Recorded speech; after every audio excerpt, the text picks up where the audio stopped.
시청자 여러분 안녕하십니까? 6월 12일 목요일 뉴스타트 1부 시작합니다. 대선 때 코스피 5000시대 공약을 내걸었던 이재명 대통령이 취임 후 첫 현장 행보로 한국거래소를 찾았습니다. 불공정 거래를 근절하겠다며 원스트라이크 아웃제 도입을 재차 강조했고 배당을 활성화하는 방안도 준비하고 있다고 밝혔습니다. 정인용 기자입니다. 일본과 중국 정상 통화 외교와 특검법 공포 등 숨가쁘게 현안을 챙겨온 이재명 대통령이 곧바로 경제 행보를 재개했습니다. 취임 일주일 만에 한국거래소를 방문하며 국내 증시 부양 방안에 대해 현장의 목소리를 들었습니다. 제가 처음 진행을 말씀을 드리다 보니까 좀 긴장되는 면도 있습니다. 편하게 하세요. 형이다 이렇게 생각하고. 이 대통령은 주식시장을 부동산 시장에 버금가는 대체 투자 수단으로 만들겠다고 강조했습니다. 그렇게 하면 기업 자본 조달도 쉬워지고 대한민국 경제 전체가 선순환이 이뤄질 수 있다는 겁니다. 특히 배당을 많이 하는 기업에 투자하면 투자자의 배당 소득 세율을 깎아주는 방안을 주식시장 활성화 대책으로 꼽았습니다. 그래서 배당을 좀 촉진하기 위한 세제 개편이나 제도 개편을 저희가 준비하고 있습니다. 주식 투자를 통해서 중간 배당도 좀 받고 생활비도 좀 할 수 있게. 이 대통령은 거래소 시장감시위원회의 조직과 인력 확충을 주문하며 불공정 거래에 대한 엄단 의지도 밝혔습니다. 주가 조작 등 불공정 거래에 대한 원스트라이크 아웃제를 도입하고 부당이득에 과징금을 물려 환수하는 등 불공정 거래 행위자를 엄벌할 방침입니다. 이 대통령은 거래소 직원들과 대화에서 이재명 정부가 들어서기만 해도 코스피 3000은 갈 거라고 하지 않았느냐며 최근 상승세를 타고 있는 주식시장에 대한 언급도 빼놓지 않았습니다. 비상경제점검 TF로 소비 진작과 고물가 완화를 모색하고 있는 이 대통령이 한국거래소에서는 자본시장 활성화를 꾀하는 등 경기 회복에 힘을 쏟고 있다는 평가가 나옵니다. YTN 정인용입니다. 새 정부의 증시 부양 방침 속에 주식시장에서는 6거래일째 허니문 랠리가 이어졌습니다. 코스피는 3년 5개월 만에 2,900선을 넘어섰습니다. 박기환 기자의 보도입니다. 새 정부에 대한 기대 심리가 반영된 오름세, 이른바 허니문 랠리가 엿새째 이어지며 코스피가 2,900선에 안착했습니다. 오전 일찍 2,900선을 돌파한 뒤 잠시 주춤했지만 이내 상승폭을 키우며 전날보다 1.23% 오른 2,907.04로 장을 마쳤습니다. 2,900선을 뚫은 건 2022년 1월 이후 3년 5개월 만입니다. 2차 추경을 통한 재정정책 강화가 이제 본격화될 예정이고, 한국은행의 금리 인하도 일단 더불어서 이제 코스피 3,000포인트 도달 가능성은 상당 부분 가시화되고 있다라고 볼 수 있을 것 같습니다. 외국인이 6일 연속 한국 주식을 사들이며 상승을 견인했지만 매수 강도는 다소 약해졌습니다. 대신 기관의 매수가 더 거세지면서 오름폭을 키웠습니다. 관세 전쟁을 벌이던 미국과 중국이 큰 틀의 합의에 도달했다는 소식도 대표 대형주의 호재로 작용했습니다. 중국이 반도체 무역 제재에서 벗어날 것이란 기대감이 고스란히 반도체주 상승으로 이어졌습니다. SK하이닉스는 24만 닉스에 복귀했고 삼성전자는 장중 6만 1,000원까지 올라 6만 전자를 회복했지만 59,900원에 마감했습니다. 신한경에너지 전환기조의 하나솔루션과 두산에너빌리티도 강세를 보였습니다. 달러화가 강세로 돌아서면서 원달러 환율은 오후 3시 반 기준으로 10원 넘게 오른 1,375원을 기록했습니다. YTN 박견입니다. 최근 민간단체의 대북 전단 살포 중단을 요청한 정부가 이번에는 대북 확성기 방송을 중지했습니다. 이재명 대통령의 지시에 따른 건데 먼저 내민 화해의 손짓에 북한이 호응할지 주목됩니다. 강진원 기자입니다. 이재명 대통령이 전방 지역에 설치한 대북 확성기 방송을 중단하라고 군 당국에 지시했습니다. 군 통수권자의 방침에 따라 오후 2시부터 모든 전선의 방송이 멈췄습니다. 윤석열 정부가 북한의 쓰레기 풍선 살포에 대응해 대북 확성기를 재가동한 지 1년 만입니다. 이재명 대통령은 오늘 오후 2시를 기해 우리 군 당국이 전방 지역에 설치한 대북 확성기 방송을 중지하도록 지시했습니다. 대통령실은 이번 조치가 남북 간 신뢰 회복에 나서겠다는 이 대통령의 대선 공약에 따른 거라고 설명했습니다. 실제로 이 대통령은 후보 시절 9.19 남북 군사 합의를 복원하고 대북 전단과 오물풍선, 대북, 대남 방송을 상호 중단토록 하겠다고 약속했습니다. 이산가족 상봉 등 남북 간 인도주의 협력 또한 다시 추진하겠다고 강조했습니다. 남북관계 신뢰 회복과 한반도 평화 정착을 위한 정부의 의지에 따라 이루어진 것으로 정부가 선제적으로 대북 확성기 방송을 중단한 건 북한의 대남 방송 소음에 접경 지역 주민들이 고통받는 현실도 고려한 것으로 보입니다. 이재명 정부의 잇따른 유화 제스처에 북한이 어떤 반응을 내놓을지 앞으로 대북 정책의 성패를 가늠할 첫 시험대가 될 것으로 보입니다. YTN 강준원입니다. 검사 시절 부동산 차명 보유, 차명 대출 의혹이 불거진 오광수 신임 민정수석과 관련해 국민의힘은 오수석 사태와 대통령실의 사과를 촉구했습니다. 대통령실은 일부 부적절한 처신이 있었다면서도 본인이 안타까움을 잘 표하고 있다고 판단한다고 밝혔습니다. 윤웅성 기자가 보도합니다. 오광수 민정수석의 아들 명의로 돼 있는 경기 화성시에 있는 한 단독주택입니다. 지난 2005년 오수석의 배우자 홍모 씨는 자신 명의의 이 주택을 오수석의 지인 A씨 명의로 이전했습니다. 그리고 오수석이 검찰에서 퇴직한 뒤 홍 씨는 주택 명의를 돌려받겠다며 소송을 거쳐 소유권을 넘겨받았습니다. 홍 씨 요구가 있는 경우 A씨가 소유권을 돌려준다는 내용이 담긴 각서 작성 사실도 포착됐습니다. 그러면서 부동산 실명법에서 금지하는 명의 신탁이 있었고 검사장 재직 시절 공직자 재산 신고를 누락했다는 의혹이 불거졌습니다.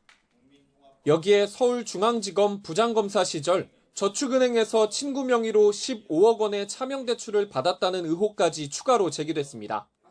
국민의힘은 명백한 법 위반이라며 즉각 사퇴는 물론 수사 대상이라고 압박 수위를 높였습니다. 또 인사검증 실패를 자인한 셈이라며 대통령실의 사과를 촉구했습니다. 민정수석은 인사검증과 공직감찰이라는 막중한 책임을 지는 자리입니다. 재산은닉 의혹을 받는 인사가 민정수석을 맡는다면 어느 공무원이 민정실을 두려워하겠습니까? 여당인 더불어민주당 일각에서도 유감이라는 반응이 나왔습니다. 다만 인수위 없는 조기 대선으로 인사검증에 절대적 시간이 부족했다는 점을 고려해달라며 진화에 나서는 기류도 포착됩니다. 지금 현 정권의 인사검증 시스템에 아직 출범한 지 며칠 안 된 그런 정권에 대해서 묻는 것은 조금 적절하지 않은 거고 앞으로 이제 이런 부분을 반면교사 삼아서 대통령실은 오수석이 일부 부적절한 처신이 있었다고 고개를 숙였습니다. 다만 본인이 안타까움을 잘 표현하고 있다고 판단한다며 거취 관련 질문에 즉답을 피했습니다. 오수석은 부동산 차명관리 논란에 대해 거듭 송구하다는 입장을 밝혔습니다. 하지만 민정수석이 공직자 비리를 감시하고 사정기관을 감독하는 위치인 만큼 야권은 물론 시민단체에서도 인사 적절성에 대한 비판이 이어질 수 있다는 관측도 나옵니다. YTN 윤웅성입니다. 더불어민주당이 주도한 3대 특검법이 국무회의를 통과하면서 민주당과 조국혁신당의 특검 후보 추천 작업이 속도를 내고 있습니다. 이르면 다음 주 초 특별검사 임명이 마무리될 가능성이 큰 상황입니다. 황보혜경 기자입니다. 민주당은 이재명 정부 출범 1호 법안인 내란 김건희 순직해병 특검법 공포 등 정의를 바로 세우는 첫걸음이라고 평가했습니다. 윤석열 정부에서 여러 차례 제2요구권이 행사됐던 법안들인 만큼 이제라도 성역 없는 수사가 이루어져야 한다는 겁니다. 내란 세력, 국정농단 세력, 수사외압 세력 모두 법의 심판대에 세워 정의가 살아 숨쉬는 진짜 대한민국을 만들어야 합니다. 우원식 국회의장이 이 대통령에게 특별검사 임명을 요청하면서 대통령은 사흘 안에 특검 후보 추천을 국회에 공식 의뢰해야 합니다. 이후 민주당과 조국혁신당이 각각 한 명씩 후보를 추천하면 대통령은 이 가운데 한 명을 사흘 안에 임명하게 되는데 민주당은 이르면 다음 주 임명이 가능하다고 보고 있습니다. 후보군은 다 이제 어느 정도 정리가 돼 있는데 이제 신속하게 한다고 하면 다음 주 초에 특검이 이제 임명이 될 가능성이 큽니다. 조국혁신당 관계자도 YTN에 특검 후보 추천 절차를 진행하고 있다면서 다만 특검 임기를 마칠 때까지 수년 동안 변호사 개업이 제한돼 고사하는 사례도 있다고 전했습니다. 특검 후보군으론 문재인 정부 시절 검찰 고위직이었던 이정수, 심재철, 김양수 변호사 등이 거론됩니다.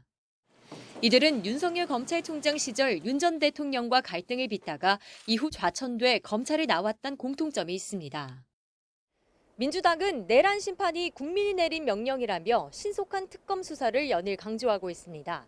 야당이 역대 최대 특검팀이 가동되는 건 정치 보복이자 혈세 낭비라고 주장하고 있지만 특검 출발의 시계는 점점 가까워지고 있습니다. YTN 황보혜경입니다. 윤석열 전 대통령이 오늘 경찰의 2차 소환 요구에도 응하지 않기로 했습니다. 경호처에 체포 방해를 지시했다는 혐의 자체가 성립하지 않는다는 내용의 반박 의견서까지 냈는데 경찰은 일단 출석 시한까지 기다려본 뒤 추가 소환 여부를 결정할 방침입니다. 부장원 기자가 보도합니다. 체포영장 집행을 방해한 혐의 등을 받는 윤석열 전 대통령이 경찰의 두 번째 출석 요구에도 불응하겠다는 뜻을 공식화했습니다. 출석 시한을 하루 남기고 변호인을 통해 불출석 의사를 통보한 겁니다. 윤 전 대통령 측은 30여 쪽 분량의 의견서를 통해 경찰 수사와 출석 요구가 적절하지 않다고 주장했습니다.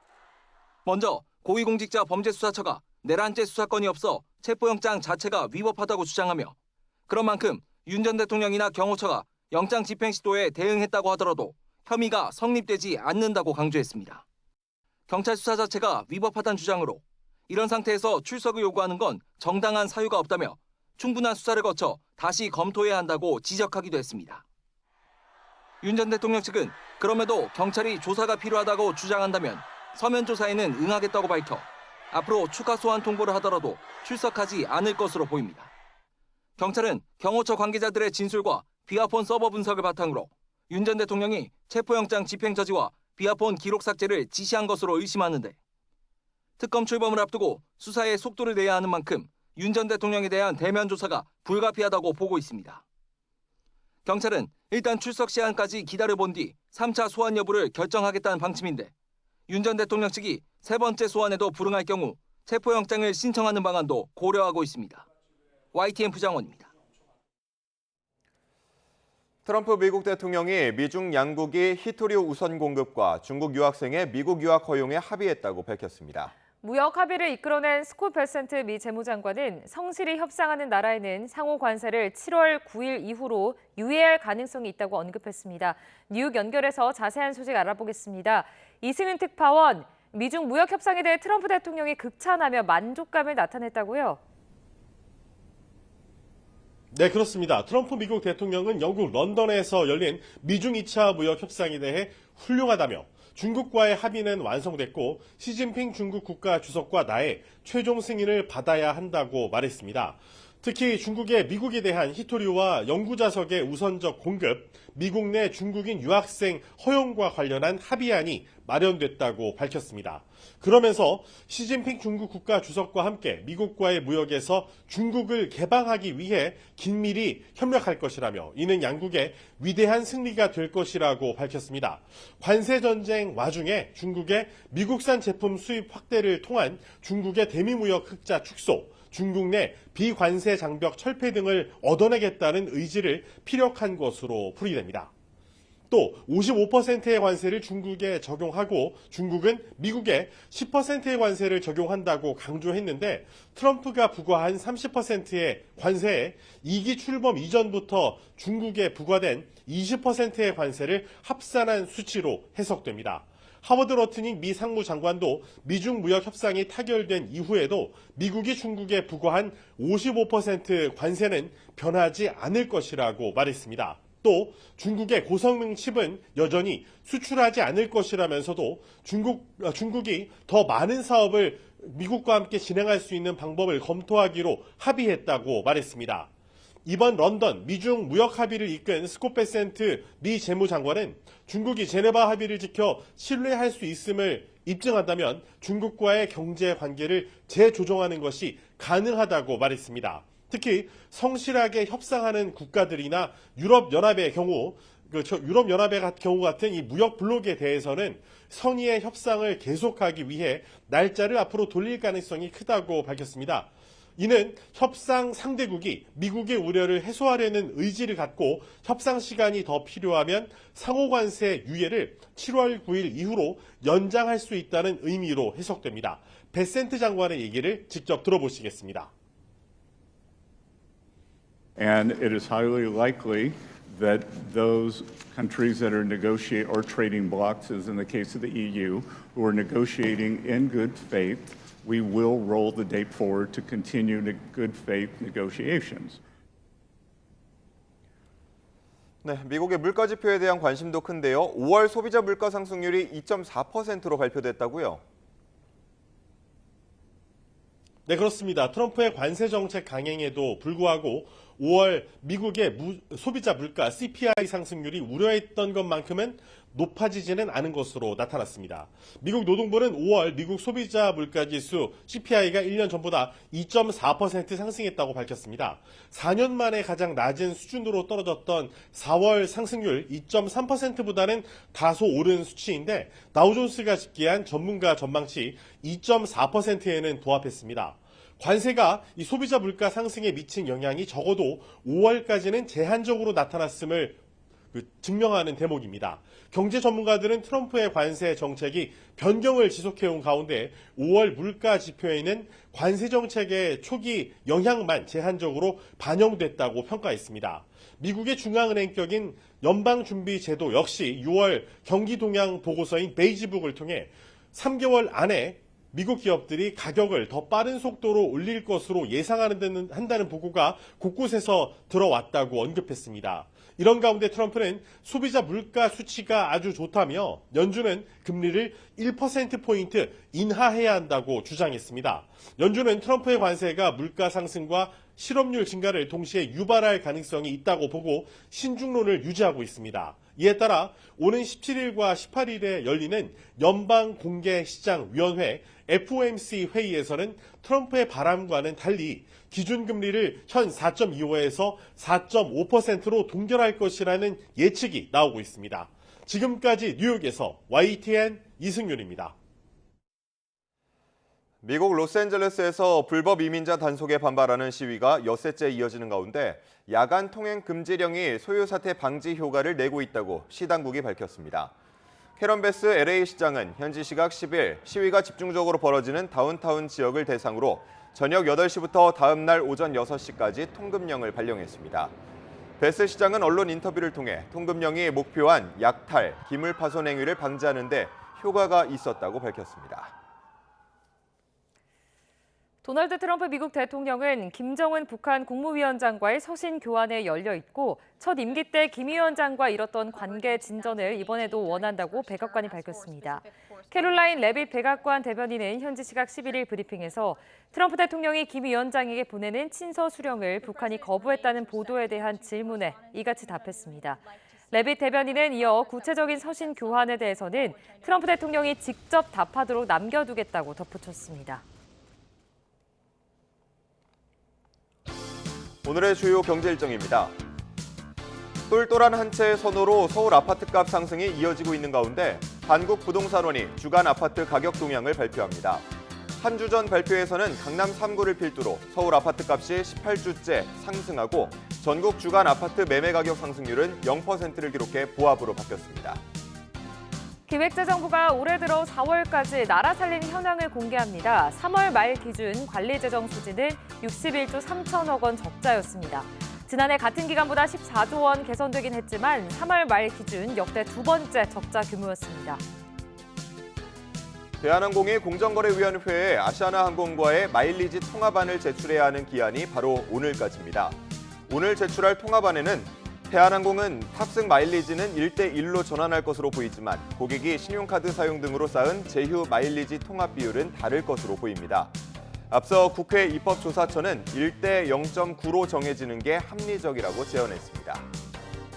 챗GPT 개발사 오픈AI의 제이슨 권 최고 전략 책임자가 2주 만에 한국을 다시 찾습니다.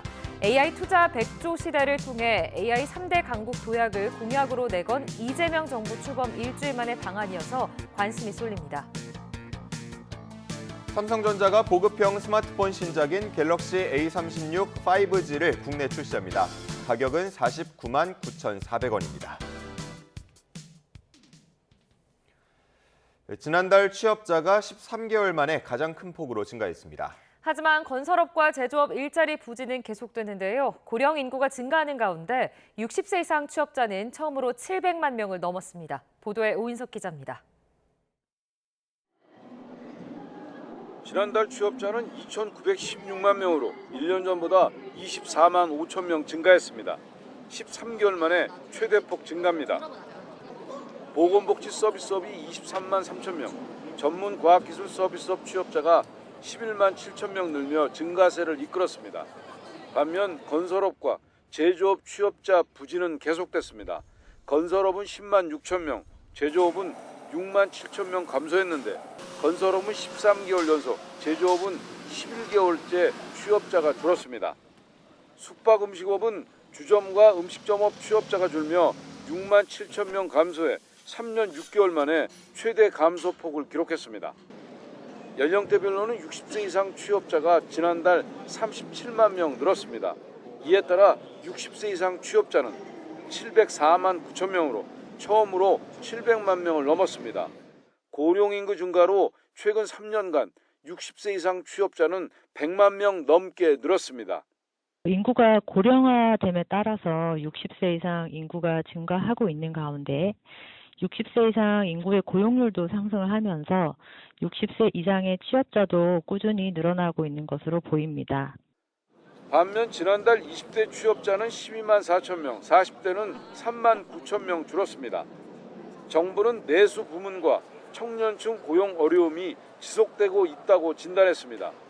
이에 따라 경기 회복과 소비 진작을 위한 2차 추경 예산안을 신속히 마련하고 AI 등 차세대 첨단 산업을 집중 육성해 중장기적으로 양질의 민간 일자리를 창출해 나가겠다고 밝혔습니다. YTN 오인석입니다. 한 줄 뉴스입니다.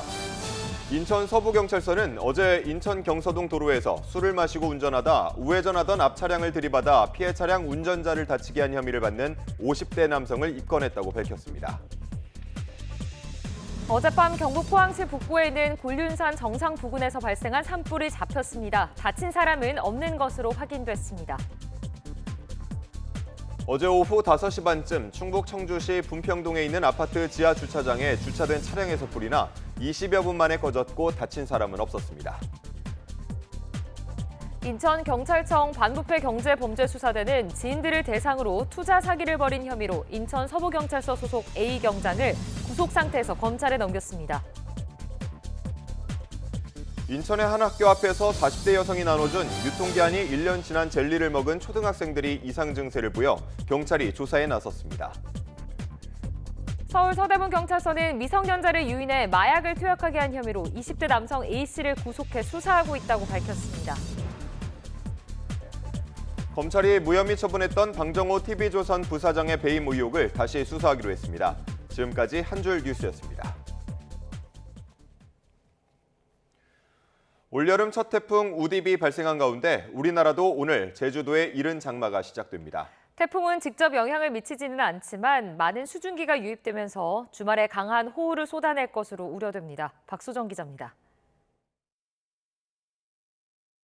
베트남 다낭 동쪽 바다에 형성된 태풍 우디베의 모습입니다. 올여름 처음 생겨난 태풍입니다. 늦깎이 1호 태풍으로 6월에 생긴 건 9년 만이자 역대 5번째로 늦은 기록입니다. 우디브는 앞으로 베트남 동쪽을 지나 중국 남부에 상륙해 해안을 따라 이동할 것으로 예상됩니다. 강도는 중단계까지 강해졌다가 점차 약해질 전망입니다. 우리나라에 직접 영향을 미치지는 않겠습니다. 다만 태풍의 수증기가 한반도 먼 남쪽 바다에 머물고 있는 정체전선을 더욱 강하게 만들 것으로 보입니다. 여기에 북태평양 고기압까지 강화하며 정체전선을 제주도 부근까지 밀어올리겠습니다. 북태평양 고기압이 밀어올린 정체전선의 영향으로 12일 목요일부터 제주도에 비가 내리겠습니다. 이에 따라 제주도에는 오늘부터 올여름 장마가 시작합니다. 예년보다 일주일가량 앞당겨진 건데 제주 지역 장마로는 2020년과 2021년에 이어 역대 3번째로 빠릅니다. 기상청은 장마가 시작하는 제주도에 내일까지 최고 80mm의 비가 내리겠다고 밝혔습니다. 남해안에도 10에서 40mm, 충청과 남부지방에도 5에서 20mm의 비가 예상되는데 남해안과 내륙의 장마 시작은 아직 유동적입니다. 서울을 포함한 내륙에서는 더운 열기와 수증기로 기온이 크게 오를 가능성이 큽니다. 기상청은 주말과 다음 주 초반까지 열대 수증기와 정체 전선, 태풍이 남긴 비구름의 영향으로 국지적 호우가 내릴 수 있다며 철저한 대비를 당부했습니다. YTN 박소정입니다.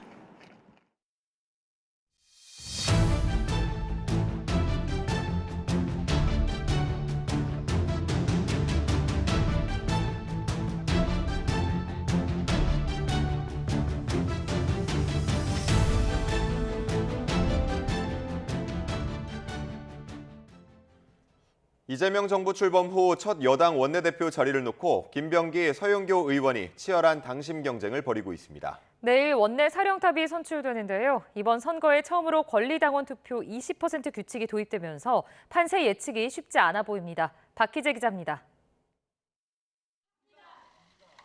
3선 김병기, 4선 서영교 의원이 이재명 정부 출범 이후 첫 여당 원내 사령탑에 도전장을 냈습니다. 두 후보는 최우선 목표로 내란 종식을 꼽으며 당심 잡기에 주력하고 있습니다. 또 이재명 정부의 성공을 위해 최선을 다하겠다며 대통령실과의 원활한 소통도 강조하고 있습니다. 국가정보원 출신인 김병기 의원은 민생 회복과 국민 통합의 전제 조건이 내란 종식이라며 내란 사태 해결은 자신이 가장 잘하는 업무라는 점을 내세우고 있습니다.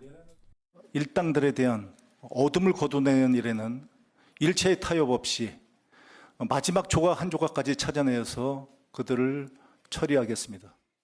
또 이재명 정부의 성공을 위한 교두보 구축과 정치 복원을 목표로 야당과의 소통에도 힘을 쏟겠다는 의지를 밝혔습니다.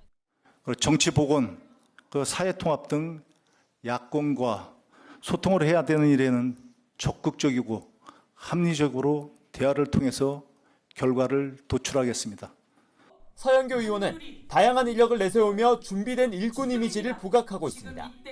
이어 내란 종식의 선봉장이자 경제를 살릴 가장 적임자라는 점을 강조하며 민심을 정확히 전해 이재명 정부를 뒷받침하겠다는 포부도 밝혔습니다. 한쪽엔 내란 종식, 한쪽엔 민생 회복, 양날개로 이재명 정부의 성공을 만들고 대한민국의 경제 재도약을 만드는 여야정 협의체를 통해 소통에도 노력을 기울이겠다고 했지만 동시에 야당에는 단호한 메시지를 던지기도 했습니다. 법사위는 국민의힘에선 꿈도 꾸지 마십시오. 2년이라고 하는 기간이 정해져 있는 것이고 법사위에서 사법개혁, 검찰개혁 확실하게 이뤄내겠습니다. 이번 선거는 처음으로 권리당원 투표 20% 반영 규칙이 도입되면서 판세를 예상하기 쉽지 않은 상황이라 마지막까지 박빙의 승부가 펼쳐질 것으로 전망됩니다. YTN 박희재입니다. 더불어민주당 김병기, 서영교 의원이 출사표를 던진 여당 신임 원내대표 선거의 권리당원 투표가 오늘부터 이틀 동안 진행됩니다. 이번 원내 사령탑 선거에서 처음으로 도입된 권리당원 투표는 오전 10시부터 내일 오후 3시까지 온라인으로 진행되고 표심 반영 비율은 20%입니다. 박찬대 원내대표는 최종 당선자가 결정되는 내일 임기를 마치는 가운데 오늘 오전 고별 기자간담회에서 그동안의 소회를 밝힐 예정입니다. 국민의힘 권성동 원내대표가 오늘 오후 2시 국회에서 고별 기자회견을 진행합니다. 비상겸 직후인 지난해 12월 취임 이후 탄핵 정국과 대선 과정에서의 소회, 또 최근 논란이 되는 당 쇄신안 등과 관련한 입장을 밝힐 것으로 보입니다. 권 원내대표가 대선 패배 책임을 지고 지난 5일 자진 사퇴 의사를 표명한 가운데 국민의힘은 모레 후보 등록을 거쳐 오는 16일 새 원내대표를 선출합니다. 김용태 비상대책위원장의 거취와 당 혁신안 등을 논의할 예정이었던 국민의힘 의원총회가 전격 취소됐습니다. 원내 지도부는 자신들의 임기가 이번 주 종료되고 조율이 더 필요하다는 점을 이유로 내세웠는데 김 위원장은 사전 협의가 없었다며 유감을 나타냈습니다. 김철희 기자가 보도합니다. 탄핵 반대 당론 무효화 등 김용태 비대위원장이 제안한 최신책 추가 논의가 예정됐던 국민의힘 의원총회. 시작 40여 분을 앞두고 급작스럽게 취소 결정이 내려졌습니다. 결론 없는 거듭된 의총이 자칫 분열로 보일 수 있고 조율도 더 필요한 만큼 차기 지도부로 공을 넘겨야 한다고 이유를 설명했습니다. 신임 지도부가 이 부분을 가지고 계속 논의를 해야 되기 때문에 그래서 신임 지도부가 이러한 논의를 이어가는 것이 적절하다고 판단했습니다. 이재명 대통령 재판 연기 관련 정부 여당을 향한 메시지가 분산될 수 있다는 우려도 제기했습니다. 앞서 80명 넘는 의원들은 이 대통령 선거법 파기환송심을 사실상 무기한 연기한 서울고등법원 앞에 모여 공판 재개를 요구했습니다. 대선 패배 이후 장외 여론전에 나선 건 이번이 처음입니다. 사법 정의 지켜내자! 지켜내자! 지켜내자! 지켜내자! 앞서 의원들에게 탄핵 반대 당론 무효화에 동참해달란 메시지를 발송했던 김 위원장. 전격 의총 취소 결정에 반발했습니다. 협의 없이 문자로 취소 사실을 통보받았다며 개혁안 논의를 막는 당 상황이 안타깝다고 쉽게 물러설 뜻이 없음을 분명히 했습니다. 다양한 의견들이 있는데 그 의견들을 좁힐 수 있는 논의의 장이 필요하지 않나 생각이 들고요. 쇄신책 중 하나로 제시했던 대선 후보 교체 시도 당무감사도 본격화하는 모양새입니다. 당시 비대위원이었던 김 위원장 본인을 포함한 비대위 관계자들을 차례로 불러 진상을 들여다보겠다는 계획인데 앞서 다수 의원은 당무감사까진 적절치 않다는 의견을 냈습니다. 이번 당무감사 착수를 두고 김 위원장이 쓸 수 있는 카드를 총동원해 개혁안 관철 압박에 나섰다는 해석이 나옵니다. 다만 이달 말 임기 종료를 앞둔 상황에서 의원들의 폭넓은 지지 없이는 과제 완수가 쉽지 않을 거란 의견이 만만치 않아 갈등이 쉽사리 진화되긴 어려울 거란 관측이 나옵니다. YTN 김철입니다. 인터넷 서점 예스24의 접속 장애가 계속되면서 소비자들의 불편이 커지고 있습니다. 개인정보 유출은 없다고 하지만 도서 주문은 물론 주문 상품의 배달과 이북 이용 등이 제한을 받고 있습니다. 박순표 기자의 보도입니다. 대형 인터넷 서점인 예스24입니다. 접속과 동시에 홈페이지 화면 대신 사과문이 올라와 있습니다. 지난 9일 새벽 4시부터 장애가 발생해 서비스 이용이 어렵다는 내용입니다. 다만 개인정보 유출 등은 없다고 밝혔습니다. 예스24의 서비스 이용 중단은 랜섬웨어 공격에 따른 것입니다. 랜섬웨어는 악성 프로그램을 심어 컴퓨터 시스템에 장애를 일으킨 뒤 금전적 대가 등을 요구하는 불법 행위를 말합니다. 최근 전 세계적으로 기업은 물론 정부기관에 이르기까지 공격 대상을 가리지 않고 있습니다. 지난 2020년에는 우리나라에서도 백화점과 대형 할인점이 랜섬웨어 공격을 받아 영업이 중단되기도 했습니다. 아예 영업이 중단됐어요. 오늘 영업 안 해? 네. 전산 문제로 영업이 다 중단되었습니다. 예스24의 랜섬웨어 공격을 한 세력이 구체적으로 금전을 요구하고 있는지는 확인되지 않고 있습니다. 일단 개인정보와 도서 주문 정보 유출 등 추가 피해를 차단하기 위한 긴급 조치는 이루어진 상태입니다. 하지만 접속 장애가 길어지고 있다는 점에서 랜섬웨어 공격을 멈출 방법을 찾기까지는 상당한 시간이 걸릴 수도 있습니다. 사태의 장기화에 따라 피해 기업과 개인에 대한 보상 문제 등이 생길 수 있는 대목입니다. 동시에 랜섬웨어 공격으로 인한 접속 장애 사실을 뒤늦게 알린 예스24에 대한 비난 여론도 시간이 갈수록 커질 것으로 보입니다. YTN 박순표입니다. 저렴한 가격을 무기로 국내 시장을 공략하고 있는 중국 쇼핑 플랫폼들이 기만적 과장 광고로 첫 제재를 받았습니다. 테무가 선착순 999원 등 소비자들을 우롱하는 광고를 했다가 과징금을 내게 됐습니다. 이승은 기자가 보도합니다.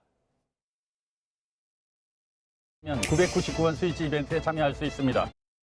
테무 앱을 내려받으면 닌텐도 게임기를 단돈 999원에 살 수 있는 행사에 참여할 수 있다는 광고입니다. 당첨 확률이 높은 것처럼 보이지만 999원에 살 수 있는 사람은 선착순 단 한 명이었습니다. 테무는 2달 넘게 이 광고를 내보내면서 각 이벤트 상품이 1개라는 문구는 깨알같이 적어놨습니다. 타이머가 남은 시간 안에 앱을 설치해야 15만 원 할인 쿠폰을 받을 수 있다는 광고. 알고 보니 타이머는 계속 새로 돌아갔습니다. 가장 기만적이었던 건 코인 100개를 모으면 현금처럼 쓸 수 있는 크레딧을 준다는 광고였습니다. 코인 99개까지는 무료 티켓으로 룰렛을 돌려 얻을 수 있었지만 나머지 1개를 채우기 위해서는 친구 5명을 초대하고 이 친구들이 같은 행사에 참여해야 합니다. 이런 점은 광고 구석에 아주 작게 표시한 규칙을 클릭해야 알 수 있었습니다. 공정거래위원회는 테무의 기만적 과장 광고들에 대해 시정명령과 함께 과징금 3억 5,700만 원의 제재를 결정했습니다. 중국 쇼핑 플랫폼이 표시광고법으로 제재를 받은 첫 사례입니다. 테무는 또 통신 판매업자로 신고를 하지 않았고 신원정보와 약관도 표시하지 않았다가 과태료 100만 원을 부과받았습니다. 국내 시장에 진출하는 해외 업체들이 표시광고법과 전자상거래법상 의무를 준수하도록 함으로써 소비자들의 피해를 예방하는 데 도움이 될 것으로 기대됩니다.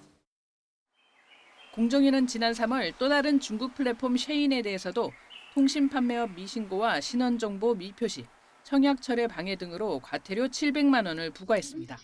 YTN 이승은입니다. 14명의 사망자가 발생한 충북 청주 오송 지하차도 참사와 관련해 이범석 청주시장의 첫 공판이 오늘 오후 2시 청주지방법원에서 열립니다. 이 시장은 참사 피해를 키운 미호강 임시제방의 관리 주체임에도 필요한 인력이나 예산을 충분히 확보하지 않고 안전점검 계획 등도 제대로 수립하지 않은 혐의를 받습니다.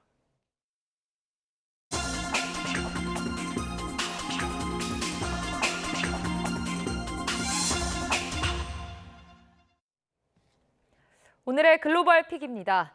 미 LA에서 이민 단속 반대 시위가 격화되는 가운데 영국 북아일랜드에선 반이민 폭동으로 주택과 차량이 불에 타고 경찰관 30여 명이 다쳤습니다. 청소년 성폭력 사건이 발단이 되는데요. 이주민을 겨냥한 인종주의 사태로 커질까 우려되고 있습니다. 런던 조수연 특파원입니다. 북아일랜드 벨리미나 도심 한복판이 아수라장이 됐습니다. 수백 명이 복면을 쓴 채 화염병과 벽돌을 던지고 경찰은 물대포를 쏘며 막아섭니다. 차량이 불에 타고 주택과 건물 여러 채가 파손됐습니다. 이틀간 부상한 경찰관은 30여 명으로 늘었습니다.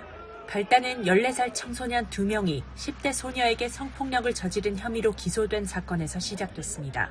피고인들의 이름과 국적은 공개되지 않았지만 법정에서 루마니아어 통역을 쓴 사실이 알려지면서 피해자를 지지하는 행진이 폭동으로 번진 겁니다.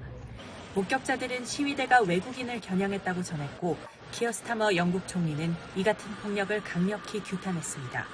It is absolutely vital that the PSNI are given the time they need to investigate the incidents concerned rather than face mindless attacks as they seek to bring peace. 북아일랜드 경찰도 소수민족 공동체와 경찰을 겨냥한 인종주의 폭동이라고 비판했습니다. 추가 폭력에 대한 두려움에 주택 창문에 영국인 가정이라고 쓰인 종이나 영국 국기를 붙여두기도 했습니다. 루마니아 등 외국 출신 주민들은 이사해야 할지 고심하고 있다고 현지 언론들은 전했습니다. 이번 폭동이 인종 간 갈등과 분열을 부추기는 사건으로 확산하지 않을까 우려하는 목소리가 적지 않습니다. 런던에서 YTN 조수연입니다. 일본이 장마철에 접어든 가운데 규슈 지역은 많은 곳은 사흘 동안 500mm가 넘는 기록적인 비가 내렸습니다. 일본 곳곳에 국지성 폭우로 도로가 함몰되고 마을이 침수되는 등 피해도 이어지고 있습니다. 도쿄에서 김세우 특파원의 보도입니다. 거센 빗줄기로 오전 중임에도 차들이 전조등을 켠 채 운행하고 있습니다. 주민들은 발목까지 물에 잠긴 채 건널목을 지납니다. 일본 남부 규슈 지역 곳곳에 집중호우로 많은 곳은 사흘 동안 500mm가 넘는 비가 내렸습니다. 私たちも雨が降ると怖くてですね、少々の雨ぐらいで終わってほしいですね。 건물이 침수되고 토사가 주택 곳곳에 밀려들기도 했습니다. 泥だらけだったから、朝起きたら、お、命だけあってよかった。ドワーって降るでしょ。だから一挙に来たんでしょうね、上から。 매설된 파이프가 끊어질 만큼 도로가 크게 함몰되는가 하면 일부 마을은 대부분이 물바다로 변하고 도로가 끊기기도 했습니다. 일본 기상청은 규슈 등 서일본 이외에 수도권을 포함한 동일본 지역에도 국지성 호우가 내릴 수 있다고 밝혔습니다. この先もですね、梅雨の大雨というのが早めにやってきそうですし、降り方が激しいので、短期集中型の梅雨になる可能性がありますね。 또 낙뢰와 돌풍 등에도 주의를 촉구했습니다.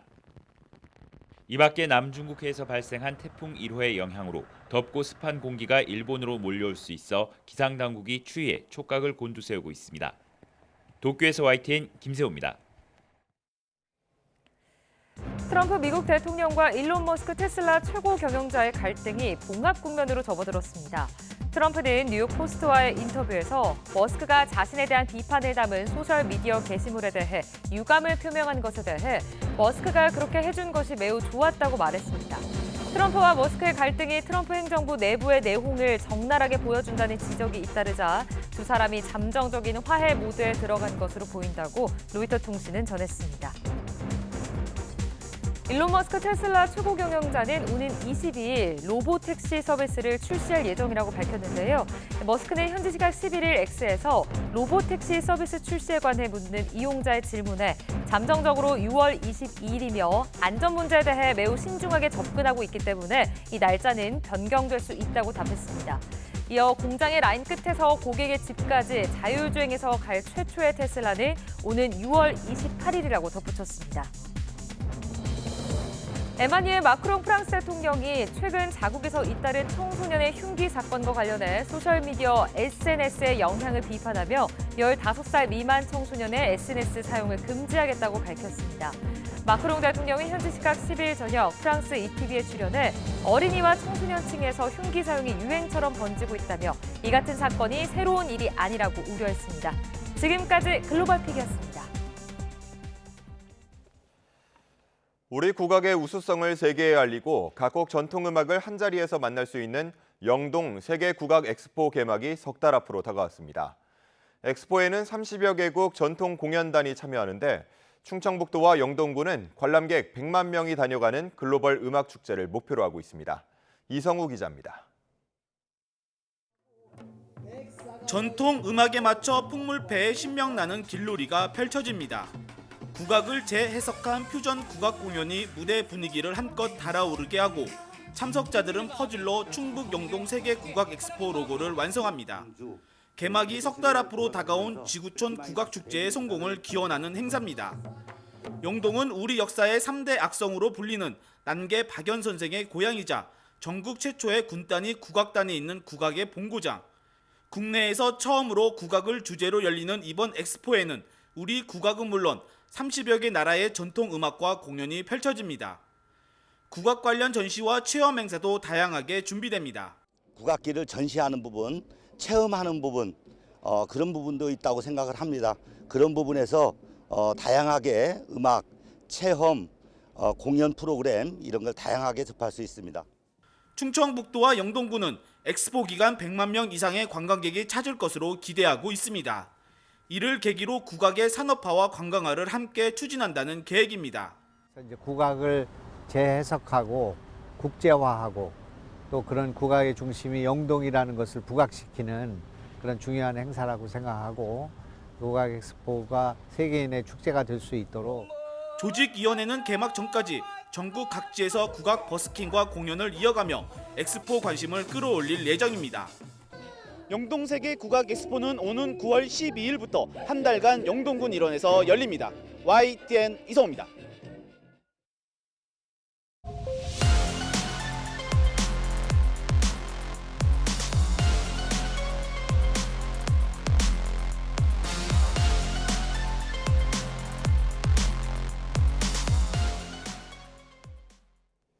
오늘도 내륙을 중심으로 낮더위가 이어지겠습니다. 출근길은 선선하지만 서울 한낮 기온이 32도까지 올라 올 최고 기온을 경신할 가능성이 있겠고요. 대구도 30도로 어제만큼 덥겠습니다.